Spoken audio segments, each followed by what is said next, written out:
Olá, pessoal! Estamos mais uma vez aqui na nossa disciplina de hoje, Sociologia. Trataremos do pensamento sociológico brasileiro e os teóricos da sociologia brasileira. Gilberto Freire, Florestan Fernandes, Sérgio Buarque de Holanda e Darcy Ribeiro, que foram os principais. O pensamento sociológico brasileiro ele começa a surgir no início do século XX, quando há a transição da sociedade brasileira do Império para a República.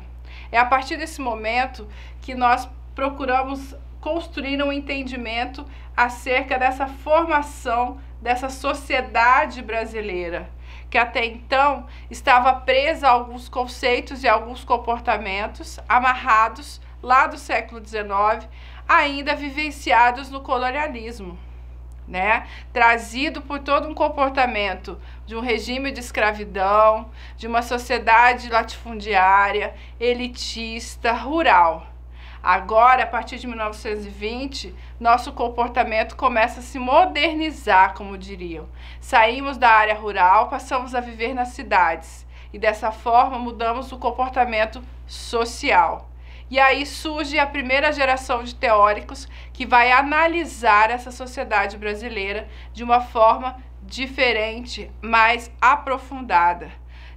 Comandar alguns conceitos, criar alguns conceitos que até então não eram explícitos e não eram estudados. Porque, como a gente disse nas aulas anteriores, a disciplina de Sociologia ela vem cientificizar a sociedade. E agora no momento brasileiro. O entendimento da formação da sociedade brasileira. Criam-se agora uma observação em cima das classes trabalhadoras, que agora ganham salários, não existia mais o regime de escravidão, e passam a ter jornadas de trabalho diárias, estabilizadas, organizadas, já em algumas fábricas, e também as comunidades rurais, que deixam de ser mão de obra escrava, mais uma vez eu vou falar, e passam a ser assalariadas, sobretudo formada pela mão de obra de imigrantes que chegaram ao Brasil para substituição da mão de obra escrava africana. Um dos teóricos mais importantes, autores que inauguraram a sociologia brasileira, vão ser o Gilberto Freire e o Caio Prado Júnior. Um dos principais objetos de estudo da nossa sociologia brasileira, como eu disse, vai ser o comportamento dessas sociedades coexistente com o interior delas, que muitas vezes a gente sabe que atravessou conflitos muito sérios. Por volta de 1930 e 1920, vamos ter marcadas vários conflitos urbanos e rurais. Revolta da vacina, revolta de Canudos, vamos ter a Revolução de 30, onde o cenário brasileiro não era diferente do cenário internacional. E o Gilberto Freire, ele vem trazer um panorama dessa sociedade desde o início lá na cana-de-açúcar, ainda no século XVII, até a chegada da industrialização. O Gilberto Freire, ele vem romper, como que eu diria, ele é arrojado para o momento. Ele vem romper um comportamento que até então era aceito de uma maneira muito tranquila. Ele vem falar da democracia racial, que até então foi criada pelo Estado como uma forma de aceitação a quê? Ao racismo. A gente tem que lembrar que em 1888 houve a abolição da escravatura. Esses negros foram soltos na sociedade, marginalizados, sem ter onde morar, onde vestir, sem políticas públicas, onde comer. E aí criou-se a democracia racial como uma maneira de absorver essa marginalização de uma forma natural.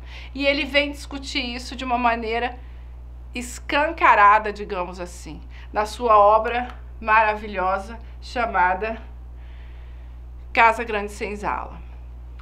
Ele é natural de Recife, por isso ele começa a estudar através do primeiro ciclo da cana-de-açúcar, sociólogo, professor universitário e escritor.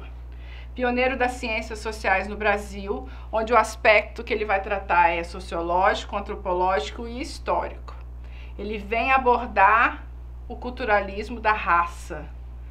A miscigenação no Brasil, uma herança cultural positiva, porque ele defende essa miscigenação como uma forma onde a nossa sociedade ela se adapta a isso de uma forma que ele diz que é positiva. Por quê? Porque nós vamos pegar resquícios de cada uma dessas raças que formaram a nossa sociedade, sobretudo a indígena, a portuguesa e a africana. Sua principal obra, como eu disse no início, é A Casa Grande Senzala, editada em 1933, onde ele vai tratar sinceramente desse assunto da democracia racial, que eu sugiro a vocês que façam uma leitura mais aprofundada, que é um assunto muito interessante, onde a sociedade brasileira passa a ser tratada a partir de 3 raças, como eu disse, o índio, o africano e o português, e a identidade nacional a partir dessas raças, porque ele fala que são essas raças que formam a nossa sociedade. Essa trilogia vai ser completada com Sobrados e Mucambos, em 36, e A Ordem e Progresso, em 59. 3 obras muito extensas. Casa Grande Senzala chega a ter mais de 1000 páginas, mas que são essenciais para que a gente entenda essa formação da sociedade brasileira. Depois a gente vai ter o Florestan Fernandes, um pouco mais tardio. Ele nasce em 1920, vai até 1995, ele já pertence à 2ª geração de sociólogos no Brasil, e ele passa a entender o passado para descobrir o caráter do processo da evolução do povo brasileiro. O Florestan Fernandes, ele tem que romper uma neutralidade que estava muito morna, digamos assim. Então ele vem tratar as ciências humanas e refazer uma análise do Brasil contemporâneo, porque ele vai mostrar escancaradamente que a burguesia brasileira ela era privilegiada, sim. Existia uma camada social que era dominadora, sim, com o controle dos mecanismos sociais. Ele vem dizer que a sociedade brasileira, um pensamento muito atual, que a família tradicional patriarcal, ela nunca deixou de ter um pensamento pessoal. Ela sempre pensou em si própria, em manter os seus privilégios. Depois a gente vai ter o Sérgio Buarque de Holanda, pai do nosso Chico Buarque. Ele vai nascer em 1902 e falecer em 82, onde ele vai ter como sua principal obra Raízes do Brasil, em 1936.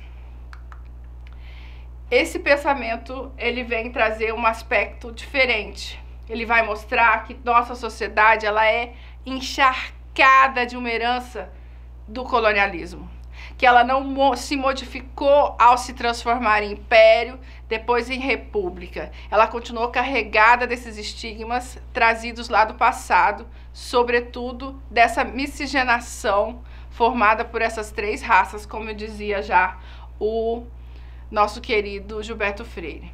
Ele vai tratar de uma questão muito importante. Ele vai dizer que o homem brasileiro era um homem cordial. Por que cordial? Ele era disciplinado e bom de serviço. Ou seja, o homem brasileiro ele não questiona, ele obedece. E isso vem lá do colonialismo, do pacto colonial. E aí a gente vai ter, por último, o nosso querido Darcy Ribeiro, que vem tratar do povo brasileiro, mas ele vai trazer um estudo mais aprofundado em cima dos nossos queridos indígenas. Ele vai mostrar que eles eram os donos da terra e que eles foram absorvidos por uma sociedade que os ignorava, que os marginalizava. Talvez esse verbo não deveria ser no passado, Nossa sociedade talvez ainda ignore e ainda marginalize nossos indígenas. Ele vem tratar do assunto de uma forma muito mais aprofundada do que os outros autores, porque ele se aprofunda já no comportamento antropológico e sociológico das nossas comunidades indígenas, analisando que a sociedade brasileira ela tem essa herança muito forte, ela só não reconhece. A importância do indígena, do crioulo, do vaqueiro, do matuto caipira. Ele analisa a parte de baixo, a parte inferior, as bases da sociedade, onde o Brasil, colônia até o Império, denuncia essa exploração. Uma frase muito marcante para a gente terminar são: as elites brasileiras são cruéis. elas asfixiam as massas, mantendo-as na escuridão da ignorância. As escolas não cumprem com o papel de educador. Preparar os meninos do Brasil. Só vamos acabar com a violência quando resolvermos a questão da educação. E é uma frase dita lá na década de 50, 40, e é marcada e contemporânea até os dias de hoje. Então foi isso, pessoal. Hoje nós iniciamos aí um pouquinho falando do pensamento sociológico brasileiro, onde tratamos dos principais teóricos, que foi Gilberto Freire, Florestan Fernandes, Sérgio Buarque de Holanda e Darcy Ribeiro. Muito obrigada, até uma próxima aula.